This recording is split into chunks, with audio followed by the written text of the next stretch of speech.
Greetings and welcome back everyone to Factorio, a beginner's guide thereof, where I am joined, as ever, by Shenrry. Hey, what's up? How's it going, Avak? I'm doing quite well, thank you. And yourself? I'm sorry, not Avak, Count Avacula. Yes, I forgot I changed my name to that. I like my name on this. Right. So what's the plan today? Well, the plan today, as you can see from the last episode, I've gone ahead and I cleared out a bit of space of the trees, and off camera we've allowed some of our resources to build up a little bit and just generally moved coal around so that we're not going to have to worry about that too much here, because we are going to be focusing on building steam engines and then moving on to an electric, economy, I say, probably more electric infrastructure for our base. So we're not relying on all of these coal chomping burner miners. Right, so there's a whole bunch of items in this game that run off electricity, and you don't start the game with the capability of doing electricity. You have to start with these burner drills, burner furnaces, all this kind of stuff that uses coal or wood or whatever as a fuel to produce an object or to get something done. In this case, we've done the burner phase, and we want to advance on to the electric phase. And everything you see on the screen can be replaced with an electric equivalent. The drills can be electric drills, the furnace can be electric furnace, everything can be electricity, and we're going to go there right now. So how do we get started with electricity? Right, well, there's actually two ways of producing electricity. One is a much more mid to late game method, which is completely clean, but the one we're going to be using right from the beginning is steam power. Now, obviously, we've got some nice bodies of water nearby. The first thing we're going to need is an offshore pump. Now, an offshore pump, as the name implies, literally pumps the water from the shore. So you need two electronic circuits for that, a pipe and one gear wheel. And to mix things up from how I was doing it last time, I'll actually make each of these things specifically, so you can see where in the crafting menu we find this. So we go under intermediate products for the gear wheel. Need one of these. You need one pipe. You'll find that under logistics. So you just smack that. One pipe needs one metal. And finally, we also want two electronic circuits. Now, the electronic circuits, there are a couple of different electronic circuits, and this is worth mentioning now. They all have different names, but ultimately, you will find both Shen and I will be referring things such as green circuits, red circuits, blue circuits. They are actually different, more advanced circuitry, but they're all electronic circuits, effectively. Now, this requires 3 copper cable. We will find copper cable under logistics. 1 copper plate gives you 2 copper cable. Not everything gives you 1 for the amount of resources. Some of them will actually produce things in a batch. So we're going to have 2 batches of this. So we're going to have 1 copper cable left over. And that's per electronics. So we're going to need 2. So actually, we're not going to have any left over. That's quite handy. There we go. So if we just click on that twice, get 2 electronic circuits, and then the offshore pump. There we are, dropped in the hotbar. Now, Shant, you want to discuss how this all goes together? Oh, goodness. I'm not sure if I don't know if I'm qualified for that. Where would you like me to put a pump down? I got a pump for you. Right. Well, if you want to pop a pump, probably up here, because it's nice and a straight shoreline there. Now, the pump doesn't need to be powered. You might think it would, but it doesn't, thankfully. But it does need somewhere for the water to go. So we're going to need to make a couple of pipes for this. And there's 2 different types of pipes. One is the regular pipe section, and this can do a couple of things. I'm actually going to go ahead and make 5 of these by right-clicking on it. And then I'm going to place these down just to demonstrate how they connect. You don't generally need to worry about orientation. They will reorientate themselves. In fact, you can't rotate them. I can't turn that to be going horizontally. They'll just work out that they need to be going horizontally based on what's around them, or if they need to be a corner section. So that's one thing to bear in mind. Now, I'm going to turn off the overlay here because it does kind of hide the pipe graphic a little bit too much. The second one is a ground to pipe, or a pipe to ground. Now, you get 2 of these for 10 pipes and 5 iron plates. So you click on it once, and there we go. Now, these you do need to rotate, and that's why I wanted to cover the fact that you don't need to do it generally with pipes, but these are very specific. If I place one down there, you'll notice that when I move the pipe around, there's a little kind of dotted yellow line that's telling me that within this area, whilst there's a dotted yellow line, I can place the other pipe, and effectively the pipe's going underground that far. They're both connected. Anything going in one end is coming out the other. One tile further, that's not connected in any way. So you do have to make sure you put that down. Now, right now, you're not seeing the yellow line because I haven't rotated it. The moment I rotate it to the correct direction, the yellow line pops back up. So it's fairly straightforward, but it is something that's worth keeping in mind. Now, generally, you don't need to put it nearly that far away. A little bit closer is fine. The reason why I like to do that is because you can't walk through pipes. Fairly obvious. It's worth having these little gaps in any pipe network so you can just move around your factory, because eventually it becomes quite sprawling and it can become a bit of a maze just trying to move around. So as he was saying, you can't walk through pipes. You just can't. Right. So you need to build these pipe to ground, which is considered an underground segment of pipe. And it functions the same as any normal pipe. The only difference is you can walk through it, you can place buildings on top of it. That's right. And it's just a generally fantastic structure. The one downside is if you're not using it at full length is 10 tiles. If you're not using it at full length, you really are wasting resources. Yes, absolutely. And in this case, it's 5 lengths? So we're using about half of the length that it could be, but we're still spending the full 10 pipe to build it. Yeah. Right. Now, the next part of the steam engine chain is the boilers. Now, the boilers require these stone furnaces. Ooh, we're coming under attack. Never mind. Already? Move down there. Now, if you hold down space, you will use whichever weapon you currently have selected. There, I use my pistol, and you'll see there's a little green bar at the bottom. Now, that's showing me how many rounds of ammunition are in the magazine that I just used. So, I've used most of my first magazine. Now, this is actually kind of an aside, but you'll notice that all buildings have health, and this little biter, this alien, was doing damage to it, so it's gone down a little bit. We can repair that later on, but early on, you might not have the means to. Oh, it looks like Shen is doing that anyway. Thank you very much, Shen. Done. Now, do you want to discuss how you did that? If you want to build repair tools, it's under the production tab. All it takes is electronics and iron gear wheels, which may sound kind of difficult, but no, electronics are pretty easy. Just a little copper, a little bit of iron, and iron gear wheels just take some iron. So the total production cost is only 1.5 copper plates, 3 iron plates, and they're very quick to make. They don't last that long, though. So if you're going to be repairing things, you're going to take a lot of them with you. Yes, absolutely. Now, we are being attacked at this point. That does bring me on to one other thing I just wanted to cover, and one of the reasons why I want to move away from using all of these coal-burning structures is there's a thing called pollution. It's easier to see if you bring up the map. If I press Alt, you'll see this kind of little red overlay. That's the pollution that my buildings are producing, and that is what triggers alien attacks, is when pollution goes over their base, they attack. They actually consume the pollution. The more pollution you give them, the stronger they will become, and the more units they'll be able to spawn and send at you. Trees will block the pollution. You'll notice the pollution is stretching out a little bit more on the east than it is to the northwest, and that's because there's a lot of trees still there, and they're soaking that pollution up. But we'll go into the specifics of pollution a little bit later.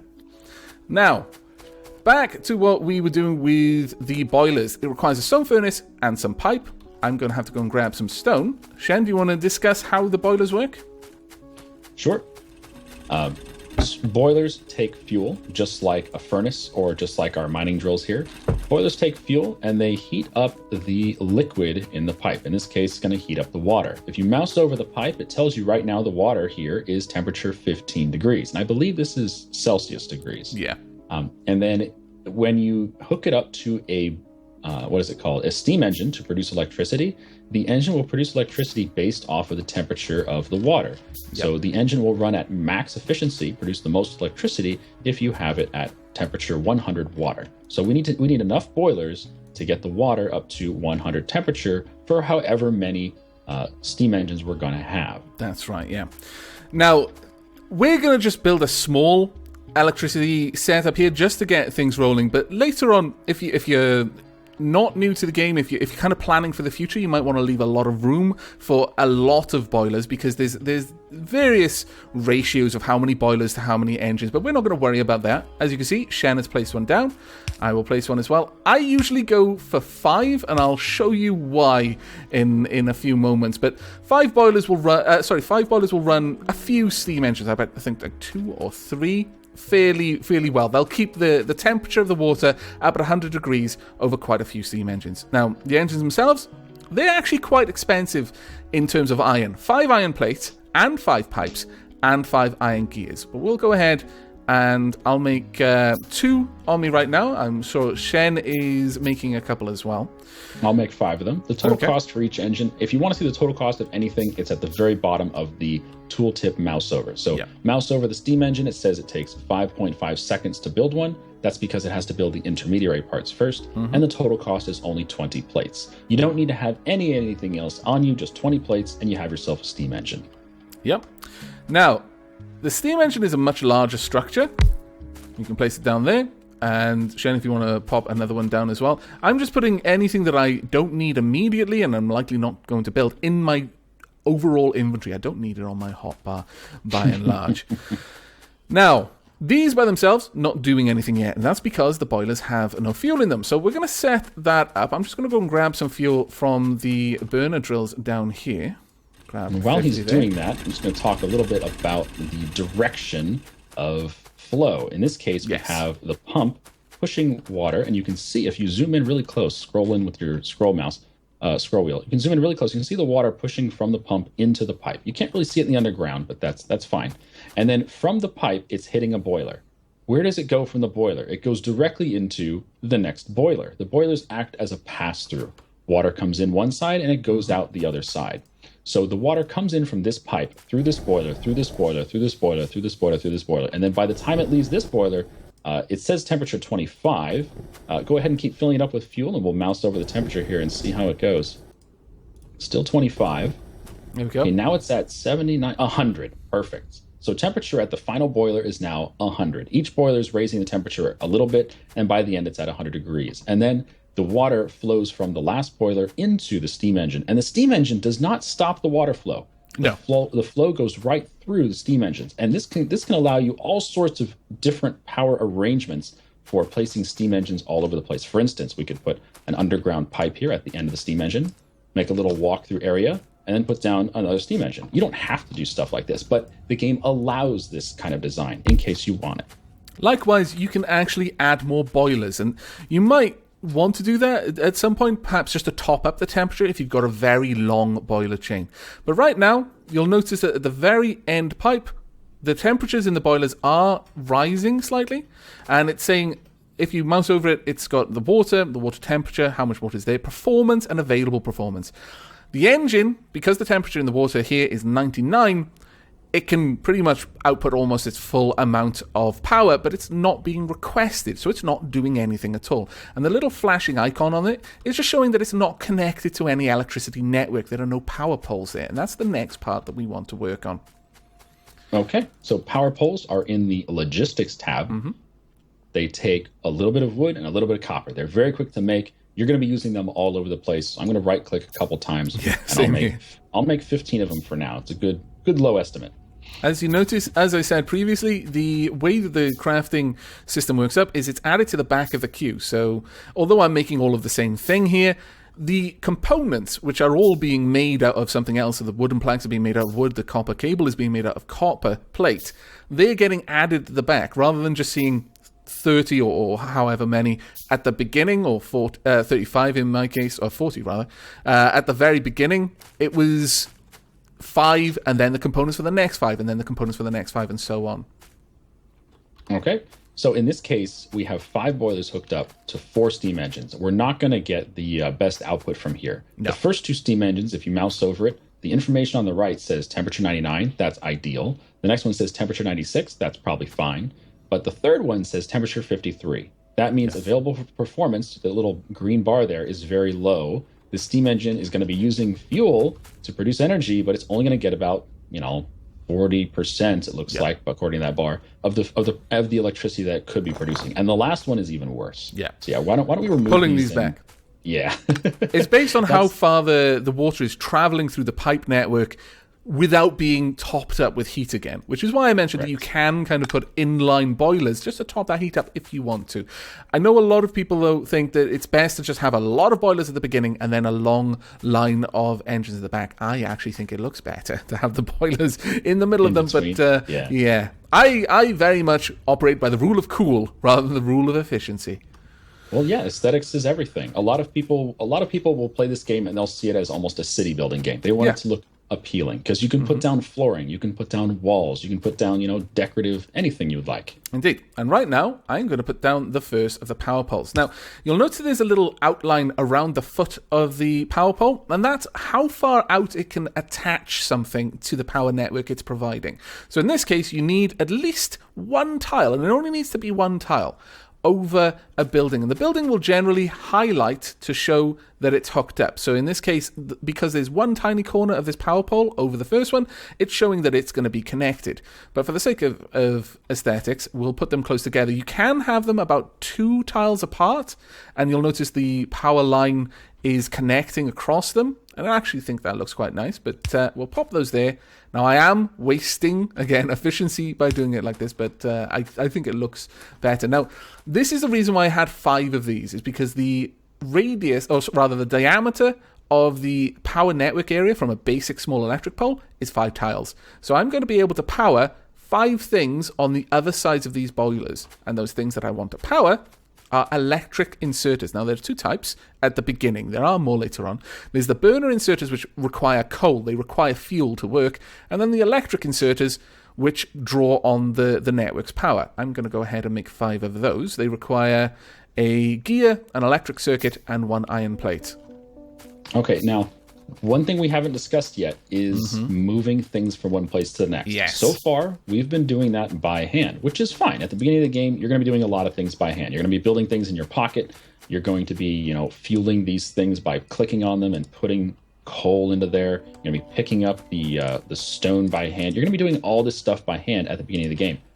Later on, once you have electricity like we're building now, you're going to be able to move things long distances with what are called belts, transport belts. Later on, there's even trains. There's a lot of things that cars, make the game. Cars, even robots that do it for robots, yeah. But in this case, we're going to be using the transport belts, which are easy to build. They only take 1 second to build a segment of transport. To build 2 segments of transport belt, actually, and they're very cheap, 3 iron each.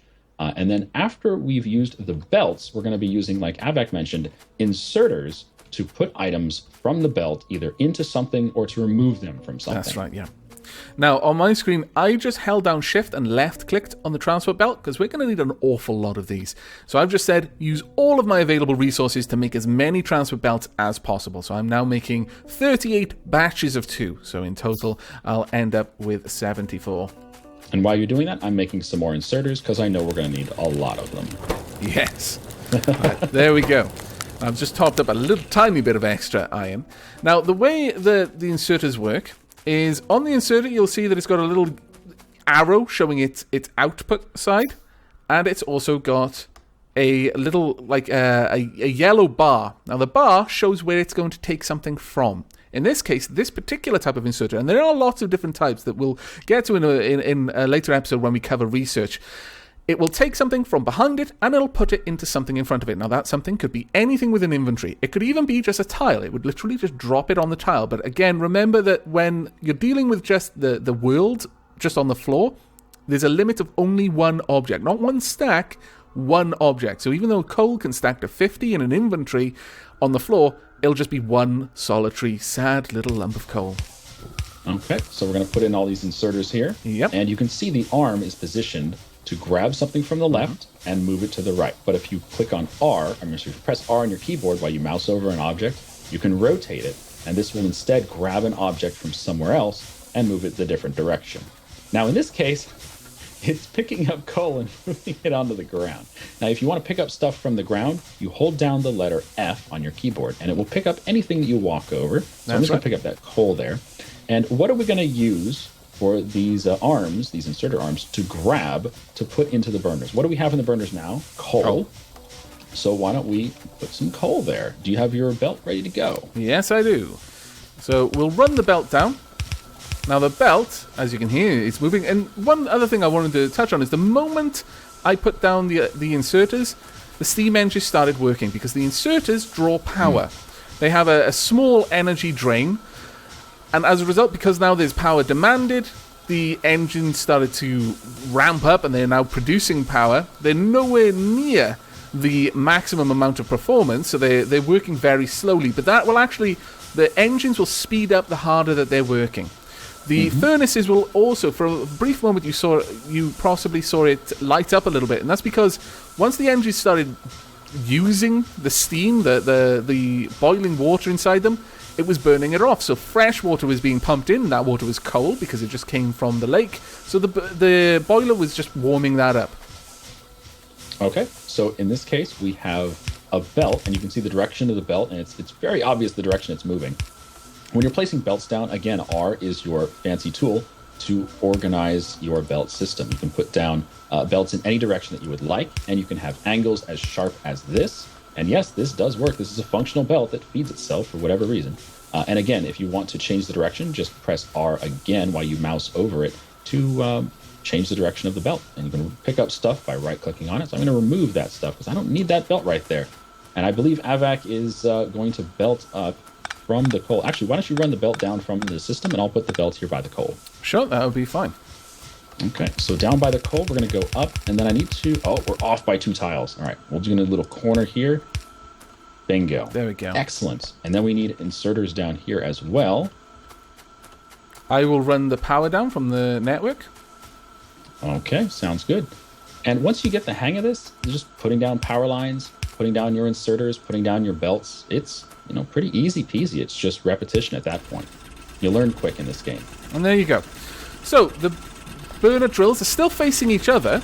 They're feeding the coal to each other, keeping them working. And then the inserters are picking it up and then moving it down the belt. Eventually, when it gets to the end of the belt, it'll start backing up. Now, it's worth noting at this point that a belt has 2 sides. As you can see, all the coal is very clearly on the right side of the belt. They can also have things on the left side. It doesn't need to be the same thing.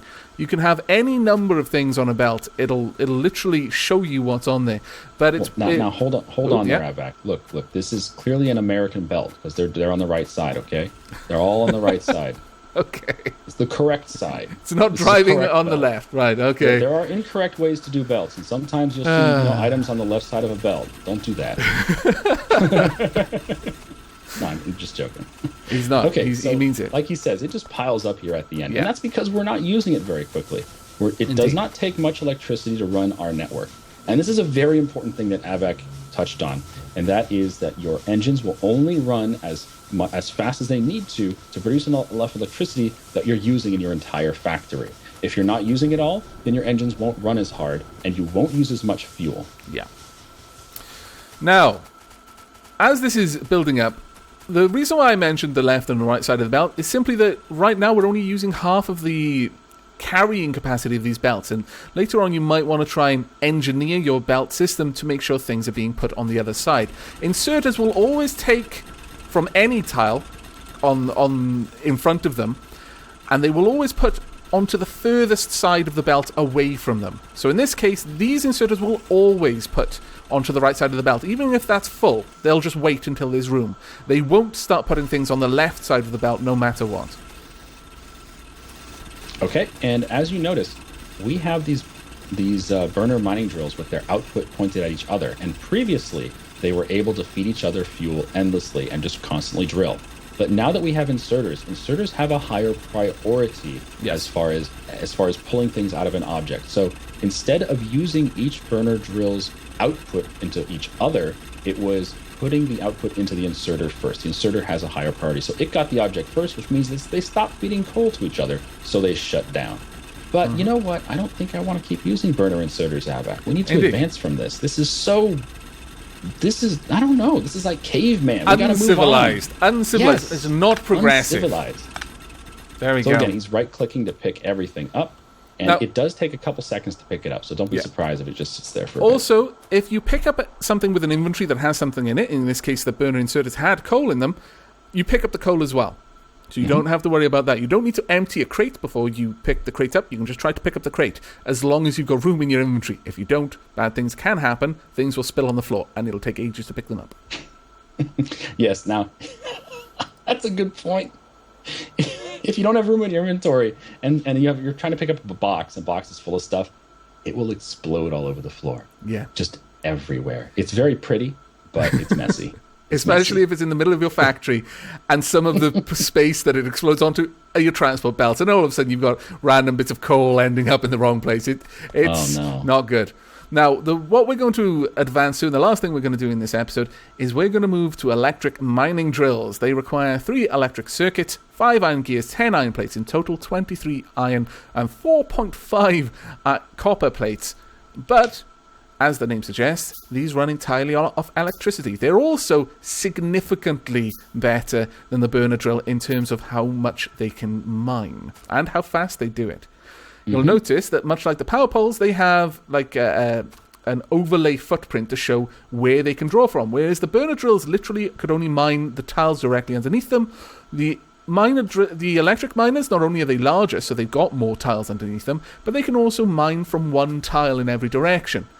So we'll just pop one here, directly outputting to the left side of the belt. So now we're going to be filling up both sides, for now. The right side is no longer going to be getting anything. We can fix that, though, and I think I will quickly do that, just as a last part of the episode here. If we put that one there, just to make sure it's still getting power, remove this one, move that up there. We're getting super advanced here. Oh, I know. This belt. We're caring about efficiency now. A little bit. There we go. So now these 2 drills will make sure that there's coal on either side of the belt, and generally we're just going to have much more coal in the network. So that more or less sums up how to get an initial kind of foot in the door of the electrical sort of economy or industry going.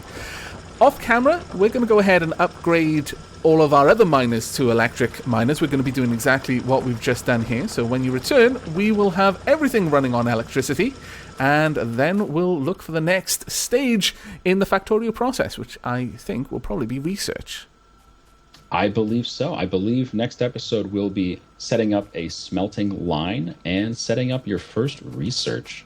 That'll be fun. But yeah, just before we head out, I want to touch on one last thing. You mentioned that the mining drills are larger. Electric miners are larger than the burner drills, and they're 4 times as large. Instead of covering 4 tiles, they cover 16 tiles of area, which means you can leave them there longer because they cover far more resources. 6.5 thousand resources of coal on this one particular drill. Yep. Also, you mentioned that they're more efficient, and they certainly are. If you mouse over the burner drill, it mentions they have a mining power of 2.5 and a mining speed of 0.35, whereas the electric has a mining power of 3 and a mining speed of 0.5.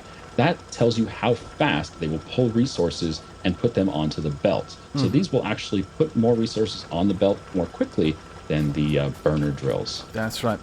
Right, well, we hope you've enjoyed this episode, and it was informative as well. If there are any particular questions that you have, do let us know in the comments below. But until next time, do take care. Have a good day.